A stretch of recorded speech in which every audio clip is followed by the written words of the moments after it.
Boa noite, irmãos. Hoje é domingo, dia 19 de julho de 2020. E nós estamos aqui mais uma vez para juntos adorarmos e bendizermos o nome do Senhor nosso Deus.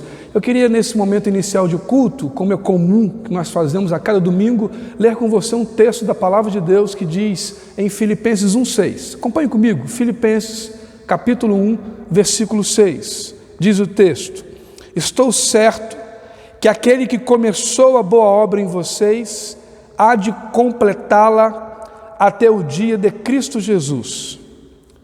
Meus irmãos, vamos orar depois da leitura desse texto? Senhor, muito obrigado, está tão claro aqui através da vida do teu servo apóstolo Paulo, esta verdade máxima da igreja: estou certo. Há uma versão que diz: eu estou convencido de que aquele que começou a boa obra, Senhor, traga esse convencimento para que toda a igreja que esteja ao alcance dessa palavra ande por fé, a fé que é trazida por Jesus, para que enquanto aqui na terra vivermos, estarmos cientes de quem o Senhor foi, de quem o Senhor é e daquilo que o Senhor faz. Te louvamos por isso e oramos assim no nome de Jesus. Amém. Meus irmãos, vamos agora acompanhar um momento de louvor e adoração ao Senhor.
Meus amados irmãos, após ouvirmos esta canção, nós iremos meditar no Evangelho de João, capítulo 8, versículo 31.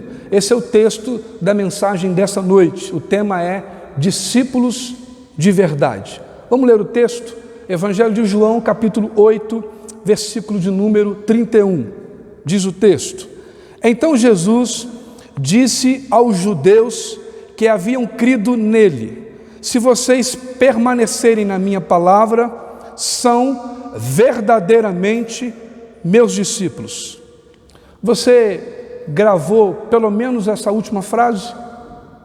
Se vocês permanecerem na minha palavra, vem a última frase: verdadeiramente serão meus discípulos. Quero convidar você a orar mais uma vez. Pai, obrigado por tua palavra.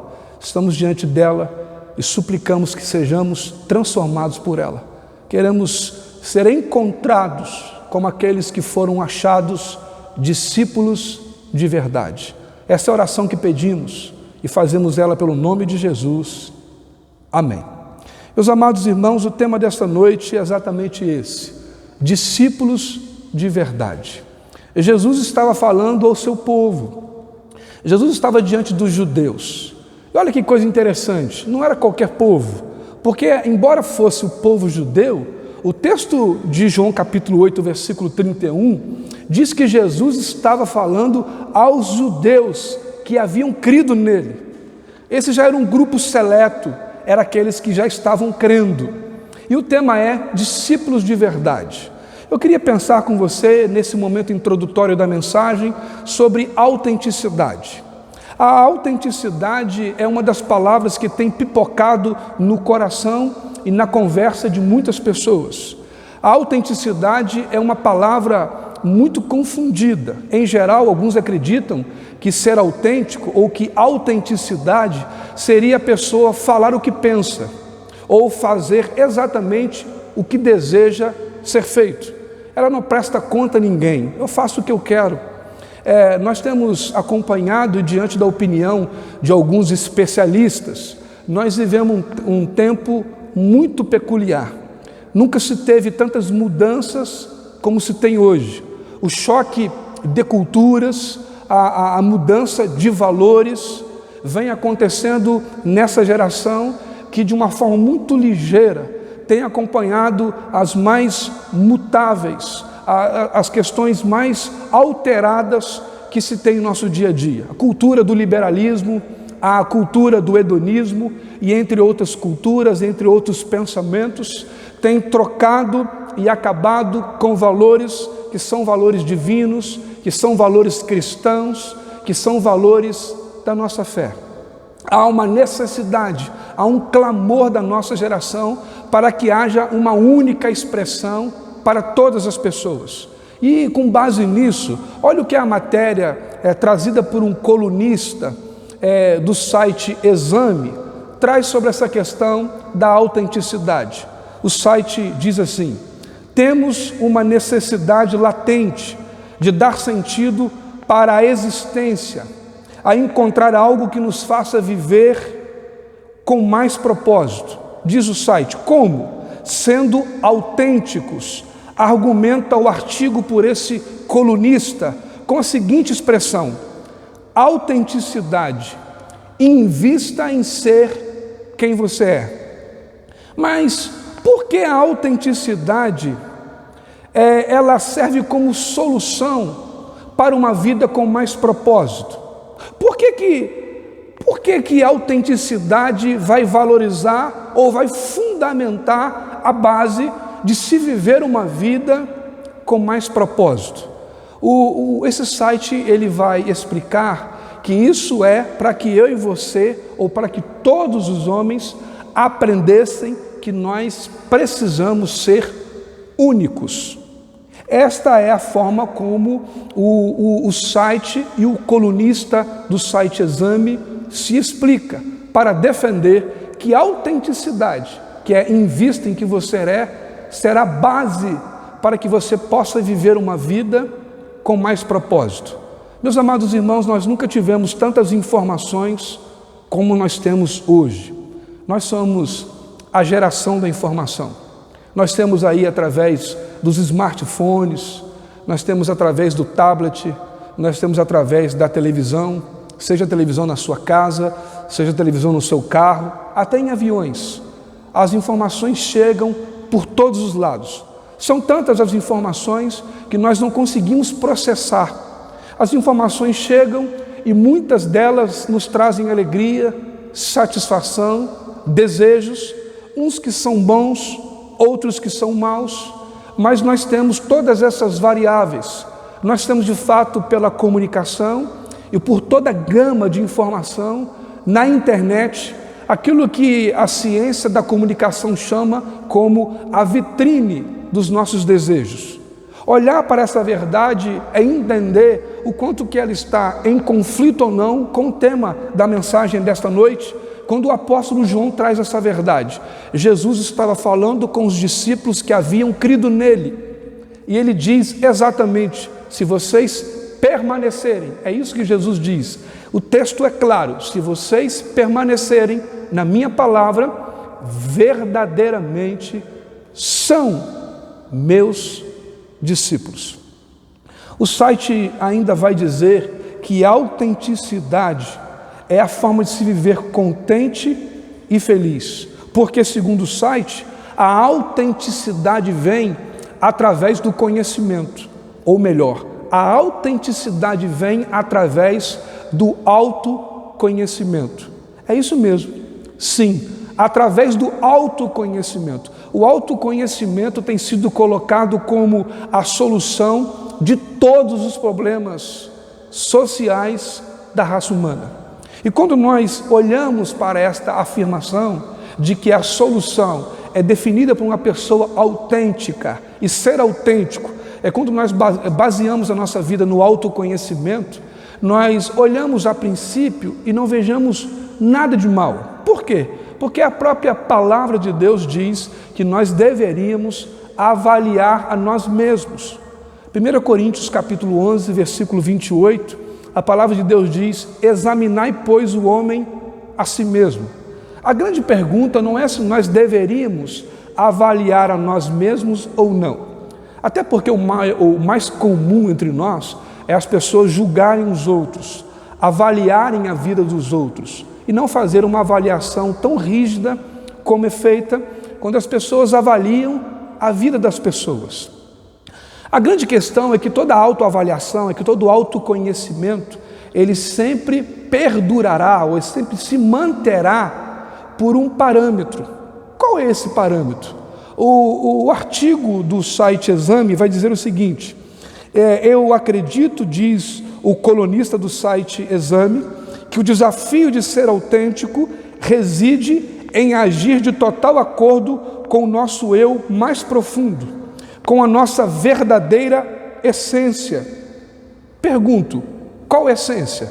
A essência manchada pelo pecado? Deformado pelo poder do mal? Ou nós nos esquecemos da verdade dita por Davi no Salmo 51? Em pecado eu fui concebido. Ou nós nos esquecemos da mensagem de Paulo em Romanos 3:23, porque todos pecaram e destituídos estão da glória de Deus. Quando o artigo diz que autenticidade é investir em ser quem você é, e de que ser autêntico é basear o autoconhecimento, olhar para o seu eu, e você, descobrindo o seu eu, tomar as suas próprias decisões, nós vemos, meus amados irmãos, inclusive o site ele vai terminar dizendo o seguinte: eu concluo o artigo dizendo que para ser autêntico é preciso olhar para o passado, o meu passado, a minha história, e também para dentro de mim mesmo, ao termos de coragem de manter um canal aberto com a nossa verdadeira essência, carrega toda a nossa história, encontraremos uma maneira autêntica de nos expressarmos no mundo. Meu Deus, devemos clamar por misericórdia, isso é uma tragédia. O homem andar pelo vislumbre do seu próprio eu, o martírio do ego, que envolve toda a base do pecado, que é o orgulho humano, o ego humano e a soberba da vida. A palavra de Deus nos traz direções tão claras que quando nós olharmos para a ideia do autoconhecimento, nós não podemos ter um autoconhecimento à parte da graça de Deus, como se Deus ele não intervisse, ou se nós não pudéssemos ou não devêssemos ter a intervenção de Deus para que o nosso eu transformado saísse do eu mau, ímpio, injusto, corrupto, maligno, para o eu regenerado, transformado, justificado, tratado e reformado pelo Senhor. Meus amados irmãos, o nosso querido irmão Tiago nos diz isso. A Epístola de Tiago, capítulo 4, eu queria ler com você esse texto nesta noite. Tiago, capítulo 4, versículos de número 1 a 3. Tiago 4, versículo de 1 a 3. Diz o texto: de onde procedem as guerras e brigas que há entre vocês? De onde, senão dos prazeres que estão em conflito dentro de vocês? Vocês cobiçam e nada têm, matam e sentem inveja, mas nada podem obter. Vivem a lutar e a fazer guerras. Nada têm, porque não pedem. Pedem e não recebem, porque pedem mal. Pedem para esbanjarem em seus próprios prazeres. Meus amados irmãos, está claro aqui na Epístola de Tiago, dirigida à igreja de Jesus aqui na terra, que quando o homem pede, ele pede mal. Há momentos que o nosso clamor a Deus se enquadra exatamente nessa verdade. Tiago não estava tratando uma realidade daqueles que estão fora da igreja. Ele não estava falando do coração dos ímpios, aqueles que não tinham piedade.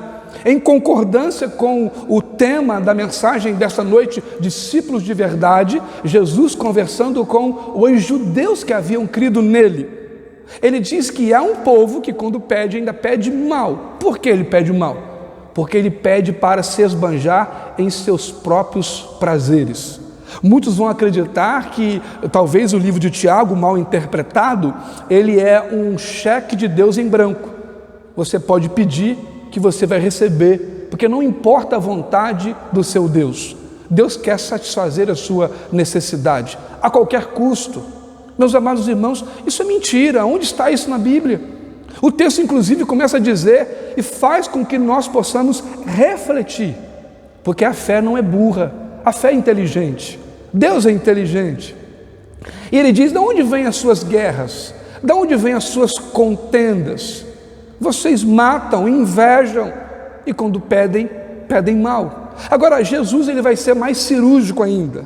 Jesus é mais cirúrgico do que Tiago, quando ele vai falar sobre essa questão do autoconhecimento, quando o homem olha apenas para si mesmo, a parte da graça de Deus. Deus de lado, o homem se autoavaliando e ele decidindo por si próprio o que ele deve fazer. Porque o texto é claro, aqueles que haviam crido nele seriam verdadeiramente seus discípulos. E nós veremos que há pelo menos 3 tipos de grupo de pessoas. As pessoas que não creem e não são discípulos, eles não têm interesse na obra de Deus. Há aquele grupo de pessoas que creram, eles têm algum interesse. Mas há aqueles discípulos autênticos, discípulos de verdade, que eles não têm algum interesse. Eles têm totalmente um interesse pela obra de Deus, que é realizada pela palavra e a autoridade da palavra de Jesus. Agora, olha como Jesus é cirúrgico em relação a isso. Ele vai no ponto. Vamos ver aí o texto de Marcos. Marcos capítulo 7, versículos de número 21 e 22. Evangelho de Marcos, capítulo 7, versículos 21 e 22. Diz o texto: porque de dentro do coração das pessoas é que procedem os maus pensamentos, as imoralidades sexuais, os furtos, os homicídios, os adultérios, a avareza, as maldades, o engano, a libertinagem, a inveja, a blasfêmia, o orgulho, a falta de juízo. Meus amados irmãos, o texto é claro. Jesus está dizendo que dentro do coração das pessoas há inveja, homicídio, fornicação, libertinagem, blasfêmia, falta de juízo, imoralidade sexual. Dizer que ser autêntico é investir em quem eu sou, e eu vou descobrir quem eu sou quando eu faço uma autoavaliação de mim mesmo, a parte da graça de Deus, eu esqueço de fato o que Deus trouxe de verdade para nós. É como se Deus estivesse à parte. Há o nome de uma mulher chamada Sabina Davik. Sabina Davik é uma cow hunter. Cow hunter é uma profissão que se baseia como caçadores de tendência. São os caçadores de massas, o caçador de coisas legais. E esses cow hunter, eles dizem o seguinte: indivíduos e empresas precisam estar cientes de suas vulnerabilidades e fortalezas, porque muitos não conseguem se tornar únicos, porque se preocupam demais em atender às expectativas ou imitar o que pode ter funcionado para os outros. Funcionou para o outro não quer dizer que funciona para mim, mas até onde está a propriedade e a plenitude da verdade de Jesus, que revela o coração do pecador, o senhorio de Jesus Cristo, nosso bom e eterno Senhor. Meus amados irmãos, nós estamos aí envolvidos com isso. O tempo todo as pessoas querem ver como a mente das pessoas pensam, porque já é reconhecido por aqueles que nem cristãos são, que há uma vulnerabilidade em nosso coração.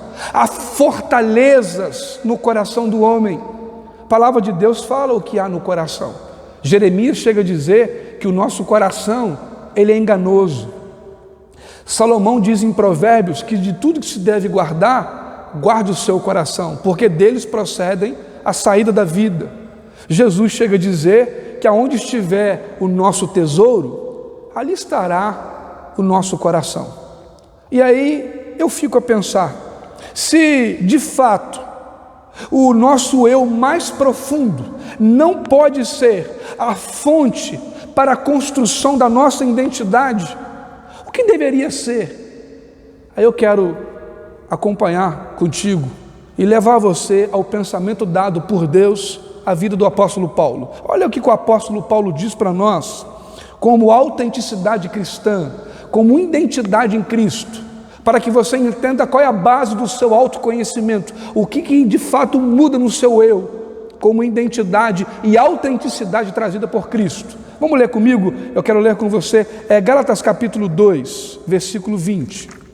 Leia comigo aí, Gálatas 2, versículo 20. Diz o texto: logo, já não sou eu quem vive, mas Cristo vive em mim. Esse viver que agora tenho na carne, vivo pela fé no Filho de Deus, que me amou e se entregou por mim.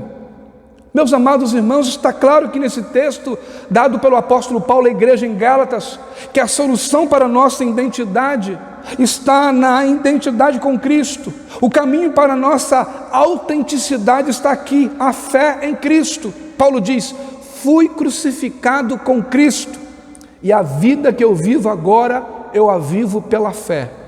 O nosso parâmetro de verdade, o que serve de balança para nós, é a palavra revelada de Jesus em nós. Essa é a verdadeira identidade e autenticidade trazida por Cristo. Deus nos deu a graça de sermos impactados por sua palavra. O mundo realmente precisa de pessoas autênticas. A autenticidade, porém, que não seja fruto do nosso eu. O nosso eu mais profundo é a vida vivida de fato por essa obra reparadora de Cristo, onde regenerados por Deus, somos libertos do poder do pecado e nascemos não da vontade da carne e nem da vontade do sangue, mas da vontade do Espírito, descrita em João capítulo 3, versículo 36. Meus amados irmãos, o texto da mensagem desta noite diz que discípulos de verdade eram aqueles que haviam crido em Jesus e permanecido na sua palavra. O texto está dizendo que a autenticidade não é um problema apenas da comunidade ou da sociedade, é um problema da igreja. O texto está claro que Jesus estava falando para aqueles que haviam crido nele. Os judeus que haviam crido receberam a seguinte palavra: se vocês permanecerem na minha palavra, verdadeiramente são meus discípulos. Eles não seriam, eles são. Portanto, a igreja precisa de crentes autênticos, de cristãos de verdade, de discípulos de verdade. A chamada de Jesus para mim e para você é que, na verdade, tenhamos essa relevância e o reconhecimento que a verdadeira autenticidade se dá pela verdade de Cristo em nós. Meus amados irmãos, eu queria tentar desembrulhar esse texto, que é um texto tão profundo, um versículo, mas nele há tantas coisas. Nele nós podemos responder o que são de fato verdadeiramente meus discípulos. O que significa permanecer na minha palavra? O que significa de fato essa expressão, minha palavra? Qual é a relação de permanecer na minha palavra e verdadeiramente ser meus discípulos? O texto diz que discípulos de verdade são aqueles que permaneceram na minha palavra. Verdadeiramente significa discípulos reais e não falsos. São discípulos autênticos, são discípulos que andam na intrepidez do Espírito, são discípulos que vencem a barreira do medo, são discípulos que, tocados pela graça de Jesus, têm o Senhor transformado. Meus amados irmãos, esse texto traz a mensagem que há discípulos reais e há discípulos não reais. Portanto, não há apenas duas classes de pessoas, mas, portanto, 3 classes de pessoas. É como se na conversa da moçada ou da turma em geral, nós somos a geração Nutella ou somos a geração raiz? Somos a geração do Danoninho, do Yakult, ou somos a geração da feijoada? Somos a geração daquilo que vem como palavra revelada de Deus para todas as dimensões do nosso coração. Nada escapa da autoridade da palavra. Tudo é tratado pela palavra. Salomão chega a dizer que na multidão de conselhos há sabedoria. Deus tem uma palavra para cada ocasião do nosso coração. O mundo, portanto, está dividido, e eu queria que você frisasse isso, por 3 grupos de pessoas. Quero ressaltar o que eu já disse aqui. Aqueles que não creram são os que não têm interesse. Os que creram e têm algum interesse, e aqueles que são discípulos autênticos, discípulos de verdade, que têm totalmente interesse nas coisas do nosso Senhor. Meus amados irmãos, esse versículo ele vem como uma resposta do que está escrito no versículo 30. Veja comigo João 8:30, Evangelho de João, capítulo 8, versículo 30. Quando Jesus disse isso, muitos creram nele. Você observou isso? Quando Jesus estava ensinando, muitos creram nele. É fato que às vezes o que nós percebemos, que na caminhada com a igreja, muitos são conduzidos pelo favor da multidão. Se muitos estão indo, eu também vou. Mas o que move o coração da multidão? É de fato a revelação de Cristo? Ou estou indo apenas porque o meu desejo é facilitado? Eu posso vir à igreja porque lá eu sou curado. Eu posso vir na igreja porque lá estão pessoas honestas, piedosas, pessoas que reconhecem o poder do pecado e se submetem a Cristo para ser livre do poder desse pecado. Eu estou aqui para receber algo em troca? Ou estou aqui porque eu já recebi a bênção da salvação eterna? Foi Cristo que me resgatou? Ou eu apenas estou aqui para ganhar algo em troca? Meus amados irmãos, Jesus assume que toda crença ela é real. Deus trabalha exatamente para que todos aqueles que sejam alcançados por tua palavra se tornem de fato verdadeiros discípulos. Deus tem nos chamado a andarmos pela retidão da revelação do seu coração. A palavra de Deus, o Evangelho de Deus, a palavra do Senhor, ela é para nós o mesmo significado que a água tem para o peixe. O peixe não vive fora d'água. Nós não podemos viver fora da palavra. A palavra de Deus é aquela que toma o nosso coração e nos ensina a viver sob a dimensão de Deus. Temos esse chamado, discípulo de verdade. Jesus nunca ensinou que discípulos de verdade são aqueles que chegaram a um segundo estágio de maturidade cristã. Parece que ser discípulo de verdade é aqueles que ficam com a palavra. Meus amados irmãos, esse texto é muito forte, porque nós aprenderemos que discípulos de verdade não são aqueles que ficaram com a palavra, porque os discípulos, eles não são causa, eles são consequência. Ou seja, eu não sou discípulo porque eu permaneci na palavra, eu permaneço na palavra porque eu fui feito discípulo de Jesus. Ser discípulo é consequência e não é causa. Nós queremos, e eu quero apresentar a você um pouco mais sobre a luz desse texto, que a vida cristã, para ser discípulo de verdade, eu não vou ter uma maturação da fé para medir se eu de fato sou cristão de verdade ou não. Deus me torna discípulo. É o Espírito Santo de Deus que me torna o aprendiz, um aluno eterno. Enquanto viver, Deus, por meio da sua graça, ministrará ensino ao meu e ao seu coração. E eu queria pensar sobre isso, discípulos de verdade, sobre 4 coisas. Primeira coisa, discípulos de verdade são aqueles que são e foram perdoados por Deus. Olha o texto de Romanos João mesmo, o próprio Evangelho de João, o capítulo 8, mas o versículo 23 e 24. João 8, 23 e 24 diz o texto: Então os judeus diziam: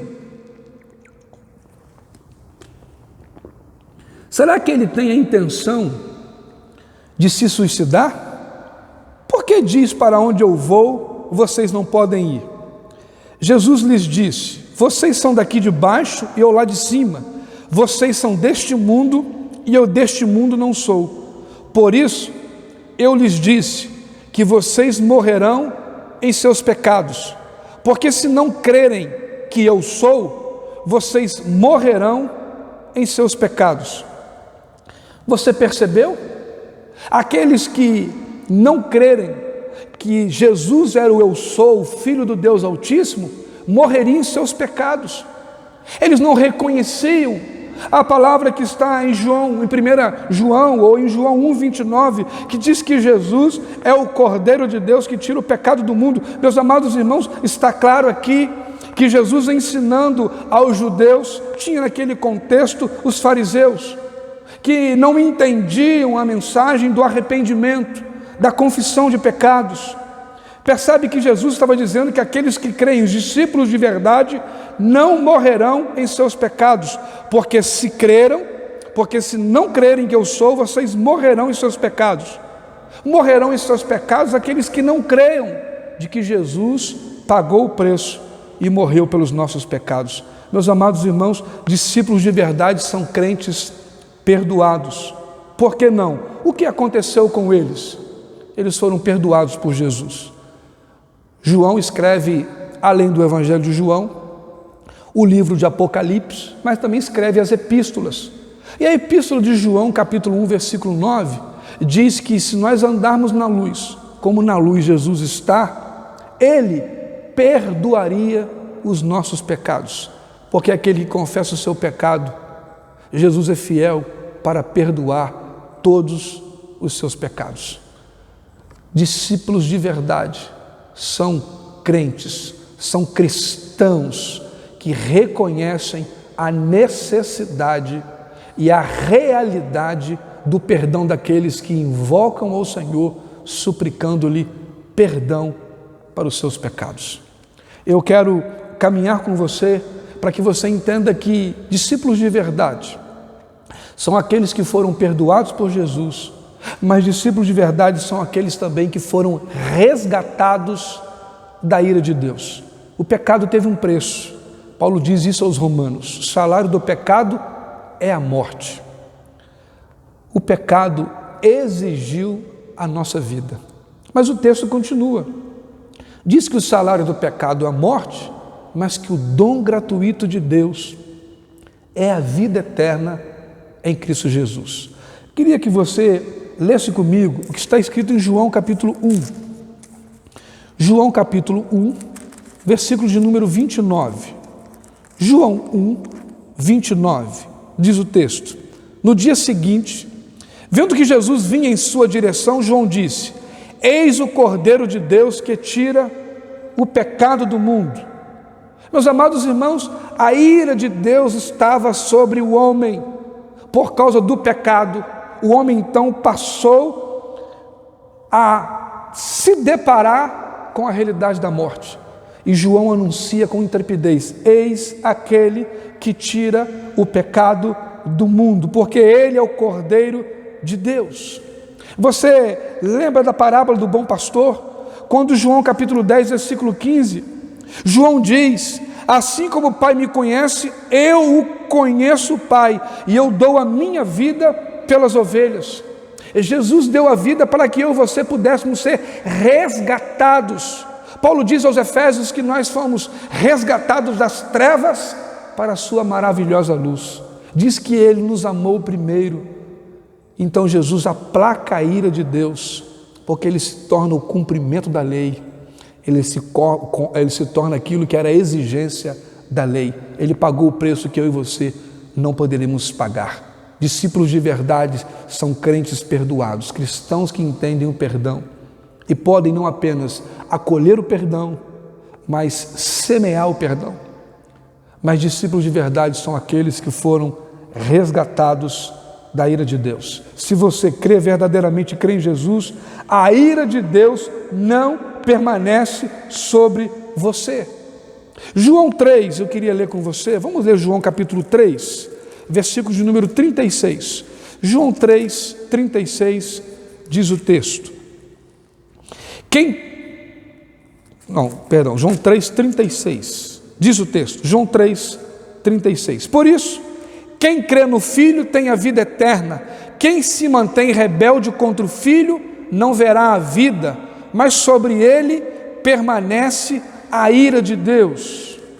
Agora, o discípulo de verdade, ele não apenas recebe o perdão, mas ele é resgatado da ira. A ira não permanece mais sobre nós, porque de fato cremos na verdade que Cristo nos liberta do poder do pecado. Lembra do Evangelho de João, capítulo 11, 12? Capítulo 1, 11 e 12, diz que Jesus veio para os seus, mas os seus não receberam. Mas a todos aqueles que receberam, Deus deu-lhe o poder de serem feitos filhos de Deus. E o versículo base da meditação desta noite, João 8,31, diz que aqueles que permaneceriam na sua palavra, verdadeiramente seriam meus discípulos, ou seja, meus filhos, crentes de verdade, filhos adotivos. Diferentemente dos falsos discípulos, daqueles que se rebelaram e abandonaram, como está escrito em João capítulo 6, a partir do versículo 64, diz que depois que Jesus pregou, eles disseram: duro é esta palavra, e diz que muitos dos seus discípulos o abandonaram. Eram discípulos falsos, que andaram até o limite, andaram até onde a palavra de Deus de alguma maneira alisava o ego deles. Talvez eles queriam apenas aquela palavra de promessa, no sentido de acolher promessa no que é bem-vindo para eles. O texto, por exemplo: se Deus é por nós, quem será contra nós? Quem não quer ouvir isso? O outro que diz: posso todas as coisas por meio daquele que nos fortalece. Quem não quer ouvir isso? Só que eles esquecem o contexto desse texto, porque quando Paulo fala que pode todas as coisas, Paulo está falando: aprendi a passar fome, a ter necessidade. Paulo foi aquele que foi picado por uma cobra, foi açoitado mais de 39 vezes, recebeu um espinho na carne, mas é este mesmo homem que diz: em tudo dai graças, porque não há nada que envolve a nossa comunhão com Deus que não seja tratado por sua palavra. Discípulo de verdade entende que foram perdoados, resgatados, mas entende que são filhos. E a palavra de Deus diz que Deus corrige aos seus filhos. Nós temos uma correção por meio da revelação, porque nos tornamos filhos adotivos do Senhor. Queria ler com você a primeira epístola de João, capítulo 3, versículo 1. 1 João 3, versículo 1, diz o texto: vejam que grande amor o Pai nos tem concedido, a ponto de sermos chamados filhos de Deus. E de fato, somos filhos de Deus. Por essa razão, o mundo não nos conhece, porque não o conheceu. Que bênção, meus amados irmãos, é sermos enxertados na videira verdadeira. Nos tornamos filhos adotivos. Jesus nasceu, viveu, morreu, mas ressuscitou ao terceiro dia. E agora ele sai de filho unigênito para o primogênito dentre os mortos. E em Cristo nos tornamos filhos de Deus. Discípulos de verdade entende não apenas o perdão de Deus, não apenas entende o resgate, mas entende que em Cristo foi feito filho. E por último, discípulos de verdade entende que Jesus nos permite frutificar, produzir frutos que sejam duradouros. Evangelho de João, capítulo 15, versículo de número 16. Diz o texto, João 15, 16. Não foram vocês que me escolheram, pelo contrário, eu os escolhi e os designei para que vão e deem fruto, e o fruto de vocês permaneçam. Meus amados irmãos, discípulos de verdade são discípulos frutíferos. Deus nos escolheu e na sua escolha Ele determinou que nós iríamos frutificar, nós iríamos produzir a verdade, nós iremos gerar essa verdade, a verdade que Ele coloca em nós, a verdade que Ele traz pelo seu Espírito, para anunciarmos com verdade que só há salvação em Jesus, só há perdão em Jesus, só há resgate de uma vida por meio de Jesus. Nós só podemos ser chamados filhos de Deus, porque alcançados pela graça da verdade, a palavra que revela o perdão e a restauração está diante de nós por meio da revelação de Jesus. E agora aprendemos que discípulos de verdade também, além de ser herdeiros, são aqueles que frutificam. Meus amados irmãos, discípulos de verdade, nos lembra a ideia do início da mensagem. A autenticidade de fato é algo que o mundo precisa, o mundo clama. Paulo, escrevendo aos Romanos, no capítulo 8, versículo 19, diz: a terra aguarda com grande expectativa a revelação dos filhos de Deus. Revelarmos quem nós somos agora em Cristo, com a nossa nova identidade, porque cremos e vivemos sob a autoridade dessa verdade. Aquele que está em Cristo, nova criatura é. As coisas velhas já passaram e eis que tudo se fez novo. Deus é Pai e é um Pai que nos atende suficientemente, porque Ele conhece a carência do meu e do seu coração. Eu queria concluir essa mensagem dizendo a você que não é discípulo, a você que ainda não confessou Jesus como Senhor, a você que tem ouvido a mensagem, mas não se posicionou, não confessou Jesus como Senhor, nunca fez uma oração entregando a sua vida. Eu oro para que o Espírito de Deus ilumine a sua mente agora, para que você possa entender a mensagem de que, como pecador, eu preciso clamar pelo perdão para os meus pecados e suplicar que Jesus, de fato, seja o Senhor da minha vida. Eu apelo para você que é chamado por Deus na sua palavra, e eu faço isso nesta noite. Aquele que prega a verdade, anuncia a verdade, desafia você a se submeter a essa verdade. A verdade é Cristo. Receba Jesus, busque a Ele como o Senhor absoluto da sua vida, para que Ele revele toda a sua grandeza e Ele se torne você um discípulo de verdade. A minha segunda palavra é para você que não é um discípulo de verdade, é um discípulo de mentira, que carrega uma máscara. Você é uma coisa por fora e é outra por dentro. É aquela ideia do discípulo raso, que apenas gosta do que se fala da Bíblia, mas ele não deseja, não tem interesse, não se importa se na vida dele há uma prática ou não da palavra. Você talvez conheça pessoas assim. Eu queria orar por você nesta noite, para que qualquer engano caia sobre o seu coração, para que somente a luz de Jesus brilhe em sua vida e haja clareza e entendimento no seu coração desta verdade. Eu queria ler, inclusive, com você 1 Coríntios 9, 26 e 27. A você que tem dúvida se você de fato é um discípulo de verdade. 1 Coríntios 9, 26 e 27, diz o texto: assim corro também eu, não sem meta, assim luto, não como deferindo golpes no ar, mas esmurro o meu corpo e o reduzo à escravidão, para que, tendo pregado a outros, não venha eu mesmo ser desqualificado. Você o busca pelo pão de cada dia que Ele te dá, por aquilo que Jesus faz ou por aquilo que Ele é? O Filho de Deus que se tornou o Cordeiro que tira o pecado do mundo. Só o Senhor pode libertar o seu coração de todo o poder do pecado e de toda mentira que a religião prega, fora do que as Escrituras dizem que de fato é verdade.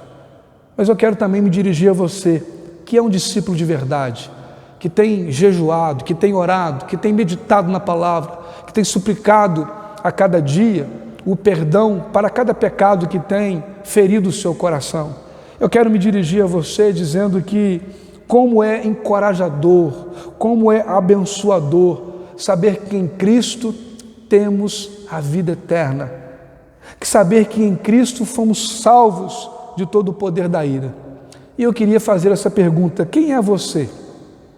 Nós vimos aqui que só há 3 classes de pessoas. Você é um não discípulo? Você é um discípulo da mentira ou é um discípulo de verdade? A chamada de Deus é para que você seja autêntico. A chamada de Deus é para que a sua vida tenha sentido. A chamada de Deus é para que você viva de fato a plenitude da palavra desse Deus que te chama a se submeter ao seu senhorio. Davi já dizia: entrega o teu caminho ao Senhor, confia nele e o mais ele fará. Quero convidar você para fazer esse encerramento dizendo que realmente nesse artigo que nós vemos aqui do site Exame, quando o artigo diz que nós temos uma necessidade latente de dar sentido na nossa vida, isso é fato. Só Jesus pode trazer o verdadeiro sentido da nossa vida. Tudo é por Ele, para Ele e por meio dEle.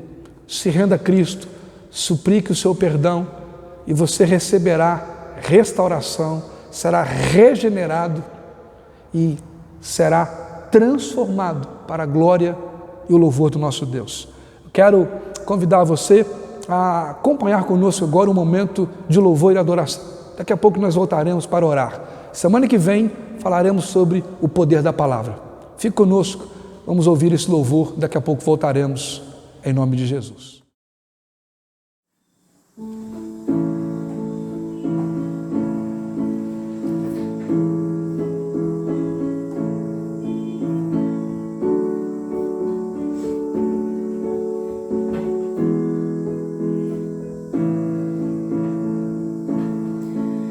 Jesus, a ti me achego com temor no coração. És o meu maior anseio, Rei da minha salvação. Pai, a ti eu agradeço por tão infinito amor que recebe com carinho este pobre pecador.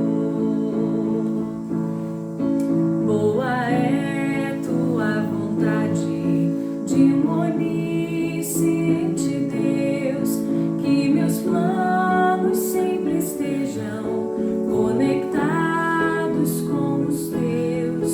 Ó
salvação que vem de Deus. Santo e majestoso Deus, exaltado és, Senhor, coroado sobre a terra, em tua glória e esplendor.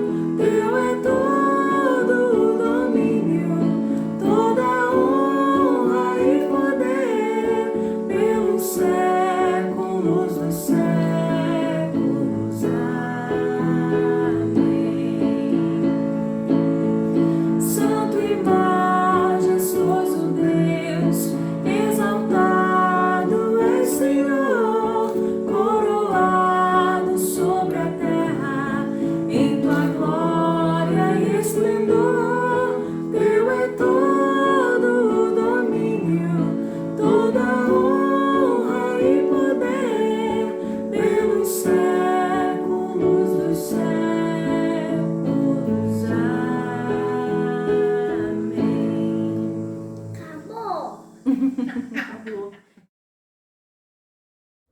Meus amados irmãos, após nós ouvirmos mais esta canção, após nós meditarmos na palavra de Deus, eu queria orar com você, concluindo esse culto e suplicando o favor de Deus para nós. Amém? Senhor, nós ouvimos aqui essa mensagem nesta noite. Discípulos de verdade foram aqueles que foram perdoados, resgatados, foram aqueles que se tornaram filhos adotivos, mas são aqueles também que frutificam na graça do Senhor. Pai, ajuda-nos a entender que ser discípulo de verdade é andar pela verdade que é Cristo. É por ela, por meio dela e para ela que andaremos em segurança e viveremos a marca da verdadeira esperança.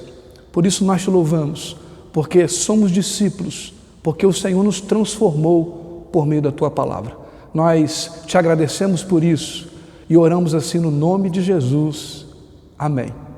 Meus irmãos, tenham um restante de domingo abençoado e que esta nova semana que se inicia seja gravado por esta palavra. Você é chamado para ser um discípulo autêntico, um discípulo de verdade, aquele que anda sob a autoridade da palavra do Senhor. Fique na paz e sejam abençoados em nome de Jesus. Amém.